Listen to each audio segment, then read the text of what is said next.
음, 예, 오늘 저녁에도 이렇게 또 우리 노아나 목사님과 함께 여러분들이 오셔서 특송해 주시고 춤도 춰 주시고 너무나 감사 박수 한번 드리겠습니다.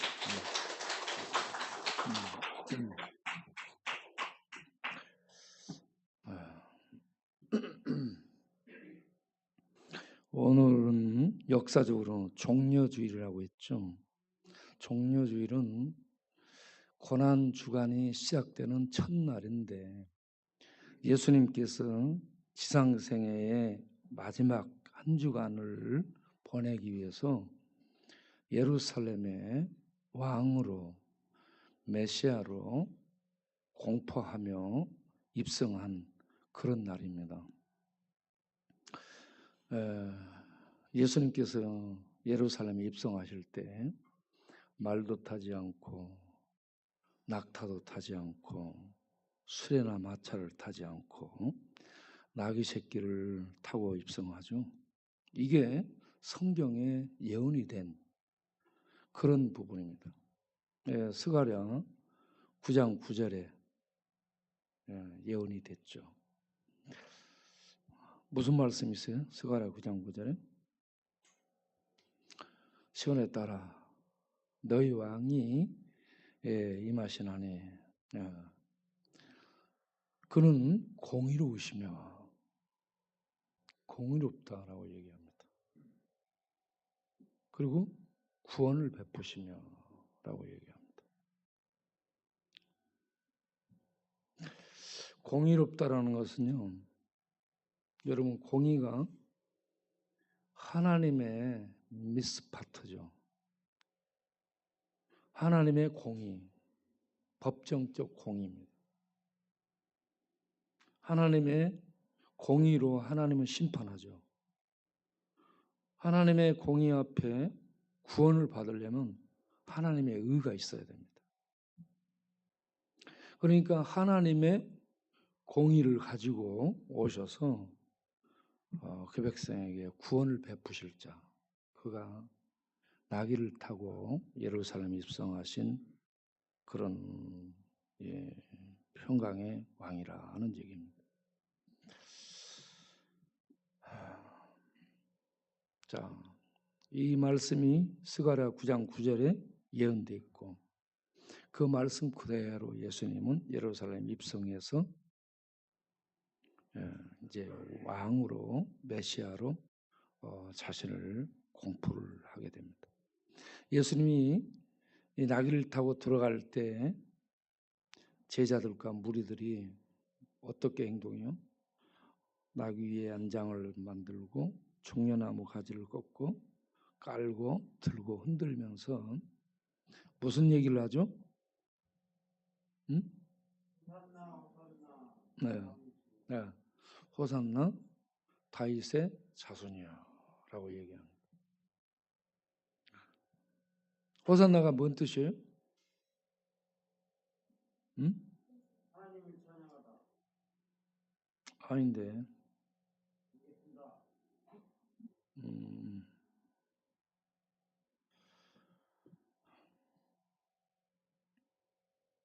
네, 호산나는 구하옵나니 구원하소서 하는 뜻이에요. 이게 어디에 있어요? 어디에 나온 말씀이요? 시편 118편 25절. 제가 몸이 너무 찌뿌둥해가지고 달리기를 한참 했어요. 지금 달리기를 그 런닝머신에서 달리기를 좀 하고 내려왔더니 인자 몸이 열나네.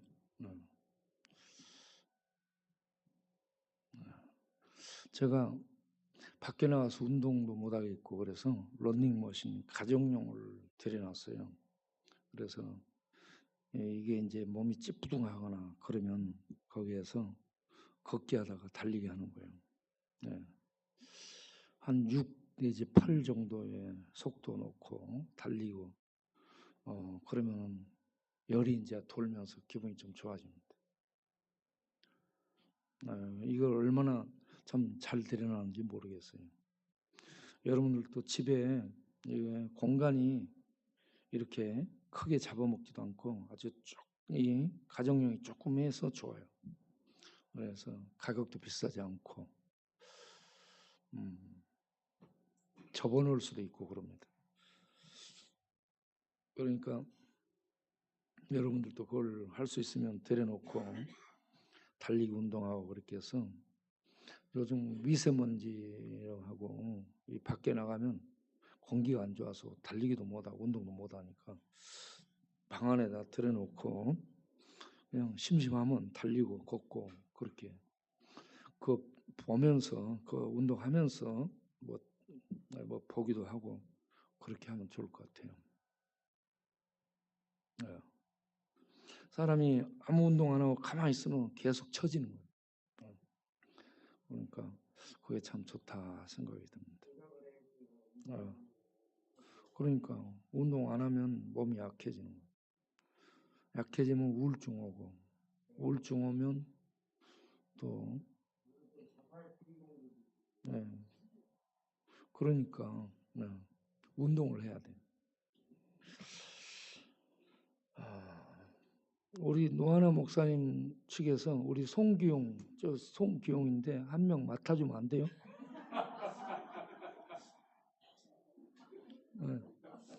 자살 충동하거나 그런 거 올 때 누가 막아줘야 돼.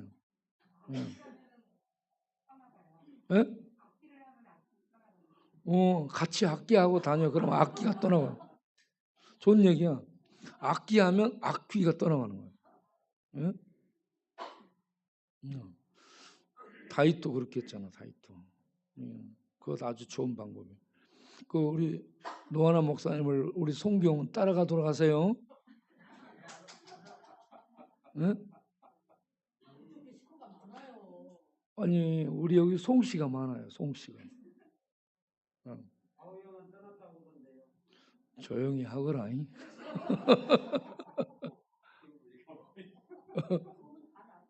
뭔 소문이 났어요? 아이고.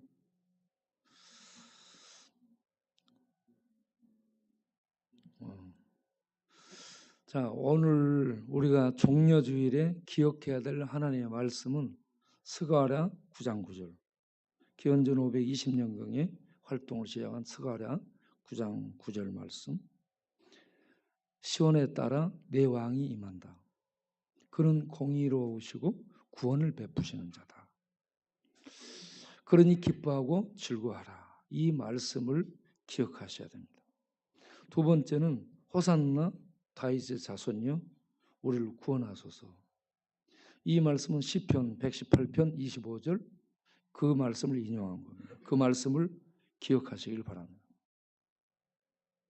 예수님이 예루살렘에 들어가니까 예루살렘에 운집한 군중이 약 270만 명 정도 됩니다. 어마어마하게 디아스포라로 해서 유대 모든 지역에서 다 모여오기 때문에 어마어마한 군중이 모인 거예요. 그곳에 예수님이 들어갈 때 종려나무를 흔들면서 호산나 구원하소서 다윗의 자손이여 그렇게 외치고 들어가니까 모든 매스컴 모든 사람들의 시선과 관심이 집중되게 되죠. 예수님은 거기에서 당신이 왕이시며 메시아 다윗의 후손이라는 것을 공포하고 그대로 들어갑니다. 그러니까 예루살렘 성이 소동을 하죠. 소동, 난리가 난 겁니다. 소동이라는 말은 지진이 일어나다 이런 얘기인데 뒤집어졌다는 얘기입니다. 예수님이 메시아로 왕으로 들어가니까 뒤집어지게 되는 거죠. 그래서 이 사람이 도대체 누구냐라고 사람들이 질문하죠. 예. 여기저기 다른 데서 오신 분들이 모르니까 질문했으라고 보는데 그때에 예수님에 대해서 답을 어떻게 합니까? 그는 갈릴리 나사렛에서 오신 선지자라. 선지자라는 이 말씀은 신명기 18장 15절에 있는 말씀입니다. 모세가 후일에 나와 같은 선지자를 내 형제들 중에서 일으키리라라고 예언했어요. 모세는 이스라엘을 구원해서 인도한 구원자죠. 모세야 구원자입니다. 구원자. 모세 같은 구원자가 선지자로 나오리라. 선지자는 하나님의 말씀을 전해주는 자죠. 그러니까 예수님을 그와 같이 표현합니다. 갈릴리 나사렛에서 오신 선지자 예수라. 자, 예수님은 하나님, 영원 속에서 하나님과 함께 계신 하나님이라고 했죠. 하나님과 함께 있는 하나님인데 말씀으로 계셨죠. 말씀으로 계신 인격체입니다. 이때 있던 말씀이 문자가 아니에요. 태초에 말씀이 계시니라 라고 할 때 이 말씀을 워드, 문자로 생각하면 안 돼요. 이거는 만물 가운데 깃들어 있는 모든 것들을 움직이는 원리, 헬라 철학으로 이성적 존재, 원인자, 이런 분이었죠. 그러니까 만물을 만들고 그 가운데 어떤 법칙과 원칙, 질서를 부여하고 그 가운데 중심에서 모든 것을 운영하는 이성적 그 원리, 이런 신과 같은 자로 생각한 게 로고스였습니다. 그런데 사도 요한이 헬라 철학에서 그들이 추구하고 신처럼 생각하는 로고스를 예수님께 적용하며 예수가 바로 그 로고스다 라고 그들에게 알려주게 됩니다. 그래서 예수는 헬라 철학의 로고스, 이성적 원리인데 이 히브리 문학 속에서 거기에서는 다바르로 묘사된 하나님의 말씀입니다. 하나님과 함께 있는 하나님의 말씀이신 인격체입니다. 인격체이신 이 하나님의 말씀이 하나님과 함께 천지를 만드신 창조주죠. 영혼 속에서 계획하고 작정하고 그의 능력으로 만물을 만드신 데 참여한 창조주입니다. 창조주이시며 하나님의 말씀이신 인격인 이 예수님이 사람이 되어 이 땅에 오시죠. 사람이 되어 이 땅에 오신 목적이 죄에 빠진 우리 인류를 구원하기 위해서 오시는데 그것은 하나하나 하나님이 예언하신 말씀을 이루시는, 말씀을 성취하는 삶을 통해서 구원을 이루십니다. 그래서 예수님의 모든 행적은 전부 말씀을 이루는 겁니다. 하나님의 예언하신 말씀을 이루시는 실제적인 말씀이죠, 예수님. 그래서 하나님은 말씀하신 것, 인간은 말씀한 것을 못 지키는 공약으로 끝나는 경우가 많은데 하나님은 예언하시고 약속하신 그 말씀을 말씀이신 하나님 아들을 보내가지고 전부 역사 속에서 이루십니다. 그래서 우리가 성경을 읽게 되면 믿음이 생기게 되어 있습니다. 오늘도 학습 세례 받을 사람들과 성경 공부를 했는데 거기에 질문 중에 이런 질문 있죠. 우리가 어떻게 하나님을 알 수 있는가요? 물어보니까 아무도 대답을 못해요. 여러분 어떻게 하나님을 알 수 있어요? 하나는 일반 계시, 일반 계시는 자연 계시라고 하죠. 이 만물을 보면 자연 만물 속에 하나님의 계획, 하나님의 이성, 하나님의 신성, 하나님의 능력, 하나님의 아름다움이 전부 들어가 있습니다. 그래서 영적으로 거듭난 다음에 이 모든 만물을 보게 되면 하나님의 신비로운 은혜와 능력과 지혜가, 아름다움이 그 속에 들어있습니다. 왜 하늘의 별을 보면 아름다워요? 하나님이 아름다우신 하나님이 아름답게 만들었습니다.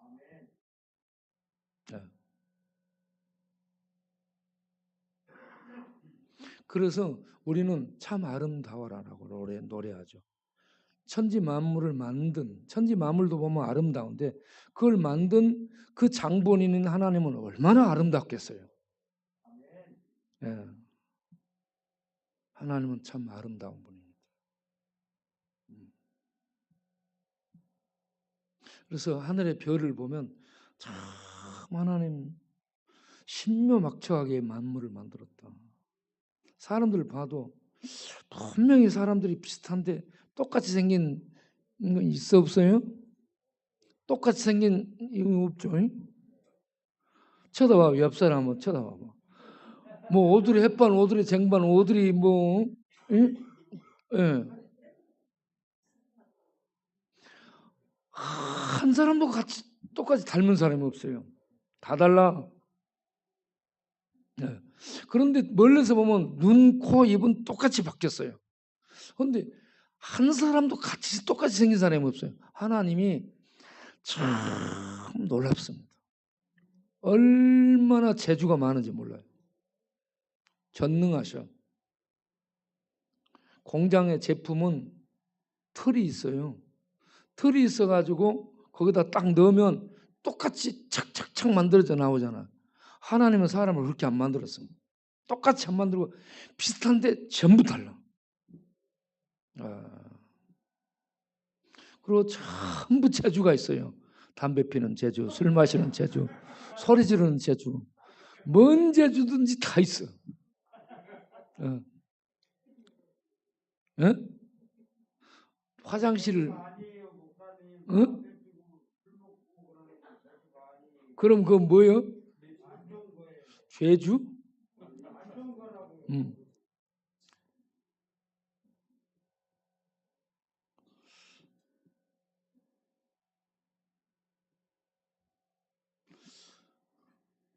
은혜는 보살님처럼 앉아있네.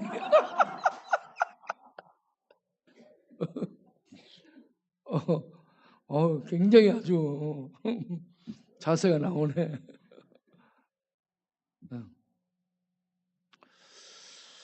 하나님은 정말 아름답습니다. 하나님을 어떻게 알 수 있어요? 자연 만물을 통해 알 수 있고, 두 번째는 특별 계시를 통해 하나님을 알 수 있죠. 하나님이 만드셨지, 이걸 알 수 있는 사람은 특별 계시를 통해서 하나님을 아는 사람이 하나님 아름다워 자연 만물을 보면서 하나님을 찬양할 수 있게 됩니다. 특별 계시는 뭐예요? 네. 특별 계시는 성경입니다. 성경을 통해서 하나님이 특별히 하나님에 대해서 기록을 하셔서 우리에게 알려준 거예요.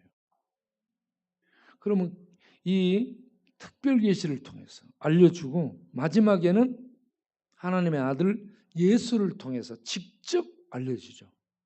예수님이 이 땅에 오셔서 성경책이 하나님의 말씀이네 아니네 사람이 기록했네 어쩌네 난리를 하니까 하나님의 아들 예수님이 직접 오셔서 증언하죠. 시편과 선지자들 글과 이 율법서 모세의 율법서 율법에 기록된 것이 바로 나에 대해 기록한 것이다 라고 하면서 누가복음 24장 44절에 딱 말씀을 해주죠.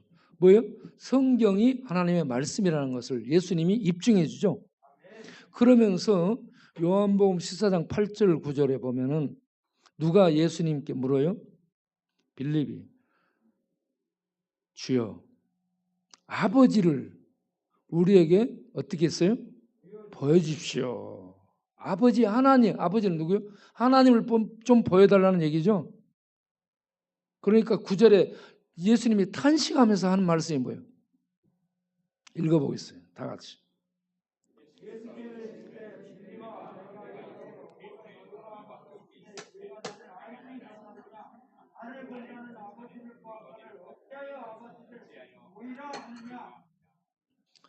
다시 한번 읽어보세요. 우리 송기영 이제 제일 잘 읽는 것 같아요. 일어나서 큰 소리로 한번 읽어보세요. 옆에 서가지고. 그렇지. 자, 읽어보세요. 예수께서 이르시되 빌립아 내가 이렇게 오래 너희와 함께 있으되 네가 나를 알지 못하느냐? 나를 본 자는 아버지를 보았거늘 어찌하여 아버지를 보이라 하느냐. 아멘. 저렇게 잘 읽은 사람은 설교도 잘합니다. 일어나 설교를 합니다. 설교는 못해요. 그러니까 예수님이 이 땅에 오신 목적이 아버지를 알려주기 위해서 오신 거예요. 그래서 요한복음 1장 18절에도 얘기하죠. 요한복음 1장 18절에 본래 하나님을 어쨌다? 본 사람이 있다 없다? 본 사람이 없다는 거예요. 하나님을 보면 죽습니다. 하나님 빛 가운데 계시기 때문에 흑암이에요. 여러분, 밝은 빛은 캄캄한 어둠입니다. 밝은 빛 볼 수 있어요, 없어요? 밝은 빛 봐요, 못 봐요? 하나님은 우리들의 날, 이 태양을, 이 날이라면 태양을 7날 빛을 모아놓은 것보다 더 밝습니다. 하나님은. 그러니까 완전 빛이죠. 완전 빛을 볼 수 없기 때문에 흑암이라고 얘기하는 거예요. 캄캄합니다. 캄캄한 흑암 보여요? 못 봐요? 안 보이죠. 흑암 못 보는 것처럼 밝은 빛을 못 보는 겁니다. 하나님은 그런 빛 가운데 거하시기 때문에 볼 수 없어요. 그 볼 수 없는 하나님을 증거하고 전하기 위해서 오신 분이 하나님과 같이 있던 아들 예수입니다. 그래서 예수님이 요한복음 1장 18절 다시 읽어보겠어요? 본래 하나님을 본 사람이 없으되 아버지 품속에 있는 독생하신 하나님이 나타내기 위해서 왔다, 이 말입니다. 증거. 하나님의 본체, 하나님의 본성, 하나님의 어떤 보이지 않는 영혼, 이런 진리, 이걸 보여주기 위해서 오신 하나님이 예수입니다. 여러분, 하나님에 대한 실체를 누가 제일 잘 보여주고 전하고 설명할 수 있겠어요? 하나님이어야 됩니다. 하나님을 설명하고 전하기 위해서는 누가 제일 잘해요? 하나님이어야 돼요. 하나님. 예. 하나님과 같이 있던 똑같은 종자, 똑같은 하나님이어야 하나님을 설명할 수 있어요. 예. 그러니까 예수님은 하나님과 태초에 함께 있던 하나님이죠. 그 하나님이 사람이 되어 인간 세계 속에 와서 하나님을 전하는데 하나님이기 때문에 하나님을 전할 수 있는 겁니다. 이해되시죠? 예, 하나님을 본 사람이 없어요. 빛이고 어둠입니다. 예, 볼 수 없는 빛이에요. 그런 하나님을 전한다는 거예요. 그래서 빌립이 요한복음 14장 8절에 하나님 아버지를 좀 보여주면 족하겠습니다. 그러니까 예수님이 싸대기를 때렸어요, 안 때렸어요? 예, 때리고 싶을 거예요. 왜냐하면 지금까지 얼마나 많은 능력들을 통해서 하나님을 보여줬어요. 그런데 예수님이 하나님을 그대로 보여준 건데 또 하나님을 보여달라니까, 야, 빌립아, 너 나랑 이렇게 오랫동안 있으면서 너 여태 뭘 봤니? 나를 본 것이 하나님 본 거야, 짜샤. 예? 그러면서 하는 말이 뭐예요? 따라서 합시다. 믿음을 좀 가져라. 교회를 오래 다니면서 하나님에 대한 말씀을 많이 들었어. 그런데 믿음을 갖지 못해, 송교영이.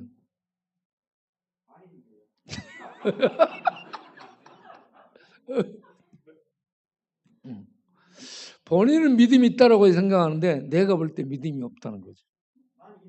그러니까 믿음이 있기를 바랍니다. 믿음이 있는 척도가 주일 낮 예배를 나오는 거예요. 주일 낮 예배는 안 나오고 저녁에 나왔다가 찬송 특송하고는 가버려. 그러면 나중에 볼 때를 어떻게 생각이 들고 있어요? 이제는 안 가요. 두고 보겠어.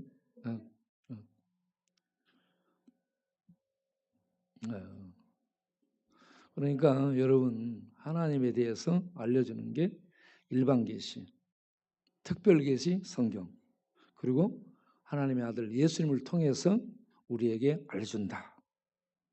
그러면 하나님에 대해서 알게 되면 우리에게서 반응이 나와야 되죠. 반응이 뭐예요? 믿음입니다. 아멘. 믿음을 갖는 거예요.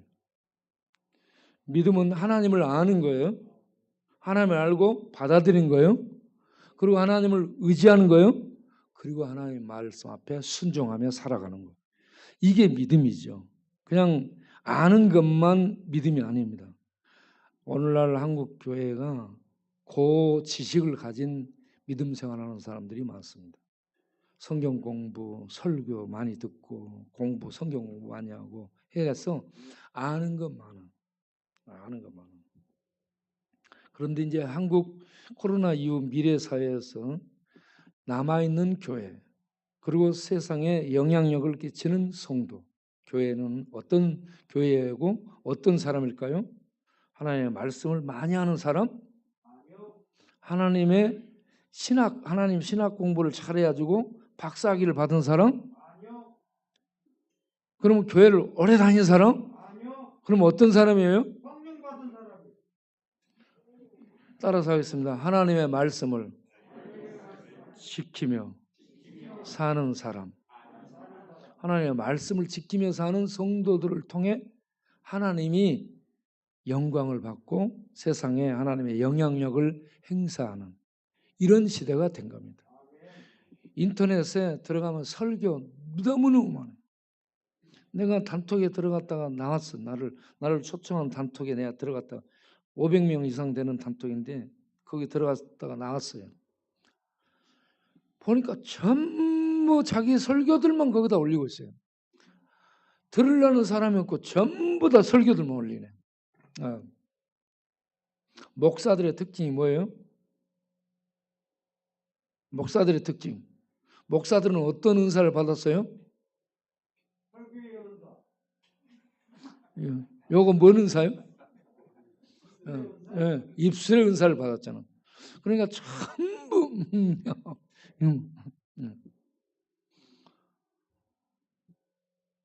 전부 가르치려고 하면 전부 설교는 듣는 사람은 없는데 전부 그러고 있어요.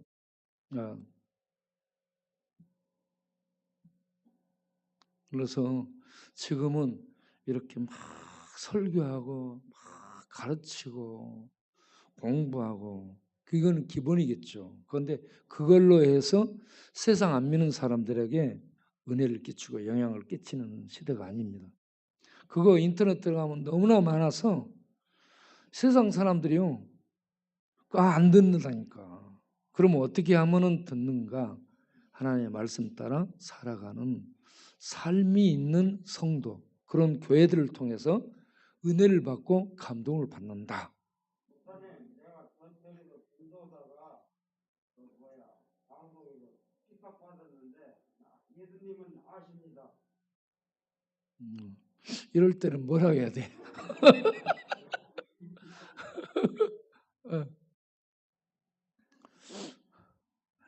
간단하게 좀 되어 예수 믿고 구원받으시고 이 예수를 믿으라 그리하면 너 안에 구원을 얻으리라.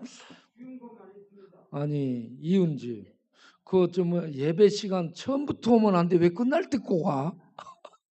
어? 시간이 좀 오버됐다 보니까 들여보내주네요. 저쪽이고 안 들여보내주는데. 쟤는 교도소에서 이제 나왔잖아. 아니 정신병원에서 너는 정신병원에 나왔고. 추천위원장도 왔고 추천위원장. 그러면 너희 둘이 이따 끝나고 싸울래? 안 싸워요. 나도 추천병원에 있었어요. 그렇구나. 권사님이 다스려 주세요.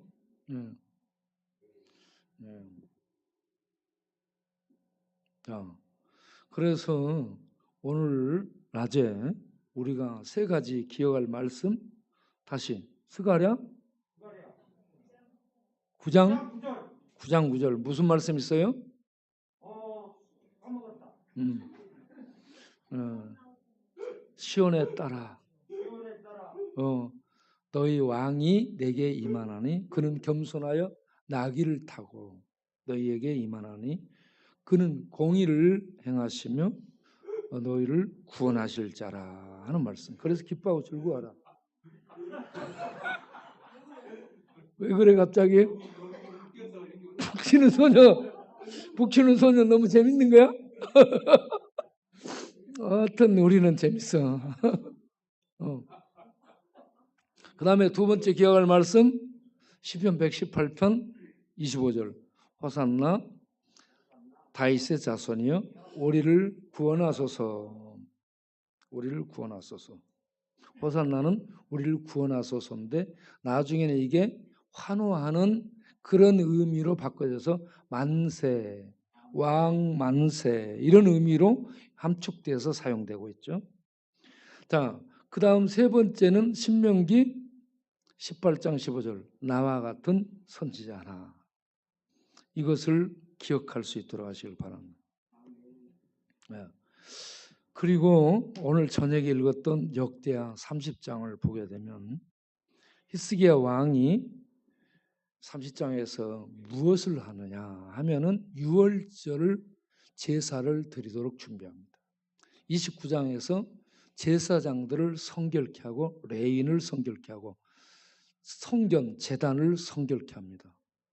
제단에 아하스가 세워놓은 우상을 전부 다 기드론 시내에 갖다 버리게 하고 철거해서 버립니다. 그리고 제사장들을 성결케 하고 제단을 성결케 하고 우상을 치우고 성결케 레인을 성결케 하고 제사를 드리죠. 제사를 드린 다음에 30장에 가서 유월절을 지키게 하죠. 유월절은 히브리어로 페사흐, 영어로 패스오버라고 얘기하죠. 하나님이 저주가 넘어갔다 하는 얘기. 하나님의 심판이 넘어간 것을 패스오버라고 얘기합니다. 패스오버. 여러분 이 유월절은 출애굽기 12장 14절을 보게 되면 하나님이 유대인들에게 너희는 이 유월절을 대대로 기억하여 지키라 라고 명령을 했습니다. 그런데 유대인들이 아하스 왕이 통치하는 시대 속에 유월절을 지키지 않았습니다. 북왕국 이스라엘은 722년에 망했습니다. 히스기야가 기원전 718년부터 통치를 하기 때문에 이스라엘이 망한 다음에 북왕국이 망한 다음에 통치를 하죠. 이스라엘은 나라가 없어졌어요. 그래서 지파별로 모임을 갖습니다. 에브라임, 므낫세, 스불론, 납달리 이런 지파별로 모임을 가져. 그래서 하나로 모이는 결속력이 필요한 겁니다. 그래서 히스기야가 온 이스라엘, 북쪽에 있는 이스라엘까지 남한 유다까지 온 이스라엘이 유월절을 지키도록 하자. 그의 모사들과 함께 의논한 다음에 유월절을 지키도록 하자고 선포하고 그리고 보발꾼들에게 이 내용을 적어서 이 북왕국 북쪽에 전부 알리도록 하죠. 그런데 어떤 일이 있어요? 북쪽에서 북왕국 지파가 그걸 보고 비웃습니다. 대부분이 비웃어요. 그런데 그 중에 소수의 사람들이 옵니다. 납달리, 므낫세, 스불론 이런 이 소수의 사람들이 지파에서 소수의 사람들이 와. 그런데 하나님이 감동을 주셔서 남왕국 유다는 전체가 히스기야 왕의 명을 따라서 유월절에 참여를 하게 됩니다. 하나님이 감동을 주시면 이렇게 참여를 하게 되죠. 그런데 유월절은 어떤 절기예요? 대대로 지키라 한 절기인데 유월절은 어린 양을 정월 14일에 구분해 놨다가 그 밤에 잡습니다. 어디에 잡아요? 문턱에서 잡습니다. 그래가지고 그 피를 문 좌우 설주 임방에 전부 발라 피를 바르고 그 집안에서 식구들이 가족 수대로 양을 충분히 먹을 수 있는 가족 수대로 그 양을 먹습니다. 자, 그런데 그 밤에 하나님의 심판의 사자가 피를 보면은 어떻게 했어요? 넘어갔죠. 심판이 지나갔죠. 이게 구원입니다. 피를 보고 넘어간 이게. 양을 잡아서 피를 발라. 이 피가 있을 때 심판이 넘어갔다. 이게 누구에게 적용돼요? 요한복음 1장 29절에 세례 요한이 예수님을 소개할 때 뭐라고요? 보라, 세상 죄를 지고 가는 하나님의 어린 양이라. 유월절 베사흐. 이때 이스라엘 백성들을 위해 문턱에서 잡혀 죽임을 당한 어린 양. 이게 예수님을 상징하고 있는 겁니다. 출애굽기 12장 5절 6절에 그래서 유월절 양은 흠이 없어야 돼요. 그래가지고 흠이 없는 그 어린 양이 잡혀서 죽어야 되는데 바로 예수님은 점도 없고 흠도 없는 하나님의 아들로서 이 땅에 오셔서 우리의 죄를 짊어지고 유월절에 십자가에 못 박혀서 죽기 위해 예루살렘으로 들어간 겁니다. 예수님이 유월절에 죽어요. 유월절 양으로 죽습니다. 금요일 오전 9시에 매달려서 오후 3시에 죽습니다. 이렇게 유월절 양으로 죽고 저녁 6시부터 안식일이 들어가는 거죠. 안식일 이전에 시체 처리를 해야 됩니다. 이렇게 예수님이 유월절에 정확하게 죽습니다. 유월절 어린 양으로 우리들의 죄를 짊어지고 십자가에서 못 박혀 죽음으로 우리들의 죄가 하나님의 심판에서 죄로 말미암아 벗어날 수 있도록 구원을 여시게 되는데 이 예수님의 피가 유월절 어린 양의 피예요. 이 피가 있으면 하나님의 심판에서 벗어나게 됩니다. 그래서 예수의 피밖에 없네. 예수의 피밖에 없네. 자, 이 예수의 피에 대해서 베드로전서 1장 18절에 뭐라고 되어 있어요? 너희가 조상의 망령된 유전적인 죄로부터 구원받은 것이 금이나 없어질 금이나 은 같은 것으로 된 것이 아니요 점도 없고 흠도 없는 어린 양 같은 하나님의 어린 양 같은 보배로운 어린 양의 보배로운 피로 된 것이다. 하나님의 피, 하나님의 아들의 피, 보배로운 피. 이 하나님의 아들의 피에는 흠도 없고 점도 없고 죄가 없습니다. 악이 없습니다. 그래서 우리들의 죄를 씻을 수 있는 그러한 유일한 이 방편이 되는 겁니다. 예수 그리스도는 하나님의 아들 하나님이에요. 완전한 신이시며 완전한 인간으로서 우리를 위해서 십자가에 못 박혀 죽은 겁니다. 그 피를 흘림으로 우리의 죄가 씻겨지고 덮어지고 가려지게 돼. 그래서 예수 믿으면 그 피로 말미암아 죄 사함을 받아 구원받고 예수 안 믿으면 그 죄가 그대로 있어서 심판 속에 떨어지게 되는 것입니다. 그러니까 뭐 공부 열심히 해서 판검사 되려 하지 말고요. 열심히 해서 사업 성공해가지고 재벌 되려 하지 말고 예수 믿어 나를 구원시켜야 되겠다. 이거 하시기 바랍니다. 이 땅에 사는 동안에 예수 믿어 자기를 구원하는 일보다 큰 일이 없습니다. 그리고 자기가 구원받은 다음에 이웃들에게 이 복음 전해서 예수 믿도록 해야죠. 다른 사람들을 구원하는 것. 이것보다 큰 일이 없어요.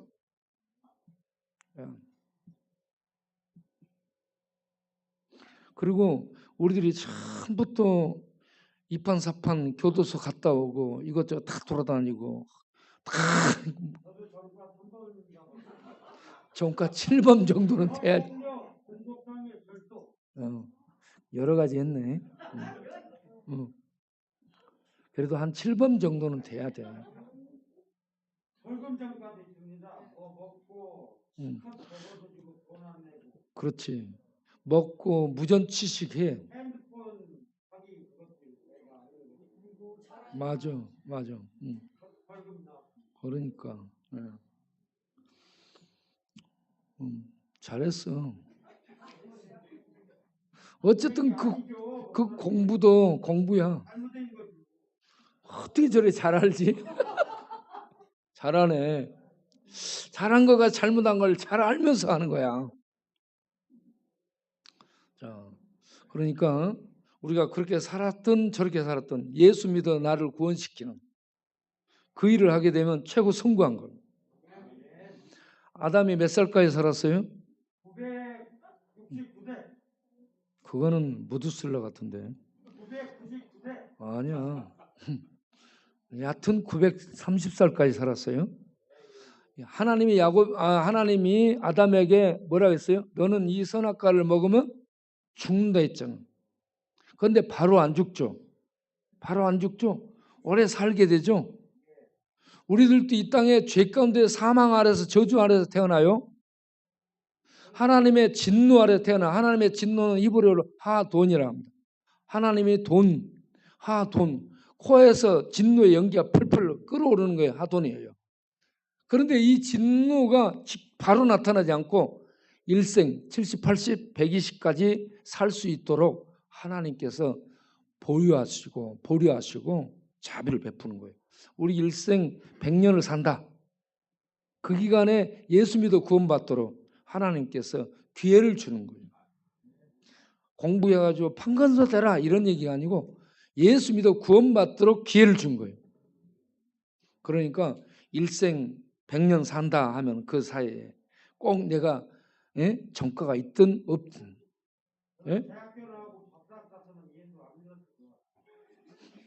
그랬을 것 같아. 굉장히 교만하잖아. 그러니까 그게 참 복이요 그것이. 우리가 비슷하잖아 또. 그 공부 많이 한 거 싹 내려놔야 돼. IQ, 머리Q 120, 150 되는 거 싹 내려놔야 돼. IQ 70으로 떨어뜨려야 됩니다. 그래가지고 예수 믿어서 구원받는다는 이것만 딱 받아들이면 되는 겁니다. 이게 최고 IQ예요.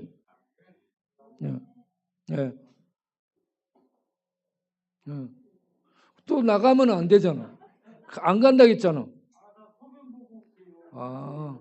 너 소변 보러 가는 사이에 예배 끝낼 건데? 아니 지금 끝낼 거야. 앉아봐. 기도하고 마치겠습니다. 하나님 감사합니다. 오늘 또 2차 저차 2차 해가지고 이렇게 예배 시간에 하나님 은혜를 받으면서 즐겁고 유익하게 예배를 드리게 됐습니다. 하나님 이 중에 유익한 것들 우리가 다 기억할 수 있게 하시고 6월절 패사흘을 하나님이 십자가에서 어린 양 예수를 죽임으로 그 피가 우리에게 흘려 믿는 자에게 흘러 죄의 심판 진노에서 벗어나게 하신 이 하나님의 은혜를 우리가 일생에 예수 믿어 얻는 이런 축복을 얻게 하시고 이 은혜를 이웃들에게 나누고 전하는 그런 삶을 사는 우리 모두 되게 하여 주옵소서.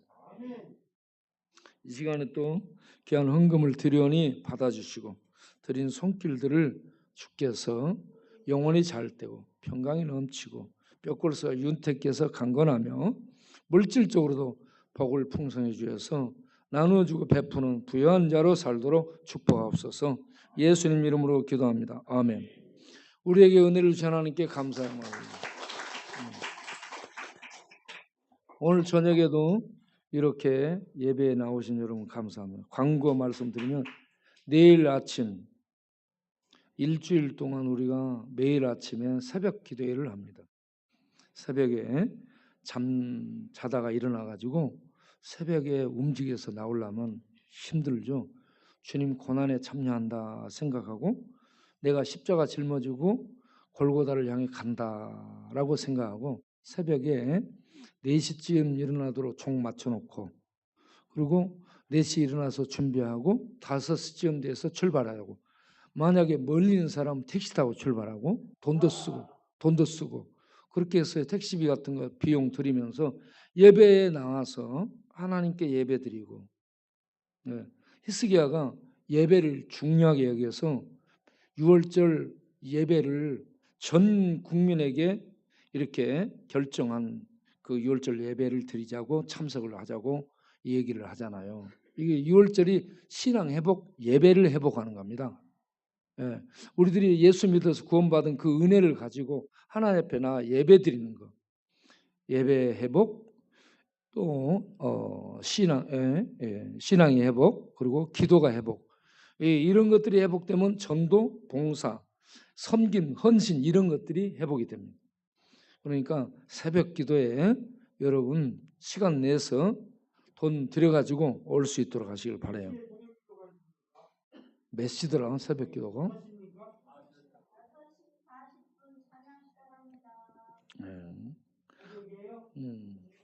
그런데 왔다가 나왔다가 들어가면 안 되는 거예요. 나왔으면 끝까지 있어야 돼. 그렇게 아시길 바라요. 오늘 또 우리 노하나 목사님 이렇게 팀이 왔는데 앞으로 계속 오는 거예요? 네. 새벽 기도 때도 계속 오나요? 박수로 감사를 드립니다. 송경은 목사님 전화번호를 기억했다가 새벽 기도 안 오면 왜 안 오냐고 날마다 전화하도록. 자, 기도하고 마치겠습니다. 내일 또 우리는 10시에 이 음성의 기도하러 가죠. 이제는 우리 주 예수 그리스도의 은혜와 아버지 하나님의 영원하신 사랑과 성령의 믿음 주심과 거듭나게 하심과 내주교통하심과 사랑하며 예배드리며 기도하며 헌신하며 섬기며 전도하며 살 수 있도록 능력 주시는 성령님의 충만하심이 이 밤 종려주일 밤에 함께 예배에 참석하고 이런 귀한 말씀 듣고 예수님이 나를 위해 피 흘려 죽으신 그 은혜 너무 감사해서 헌신하고 죽도록 섬기고 봉사하며 살리라 다짐하고 이로서는 모든 심령들 위해 영원토록 함께 하시기를 간절히 축원하옵나이다. 아멘.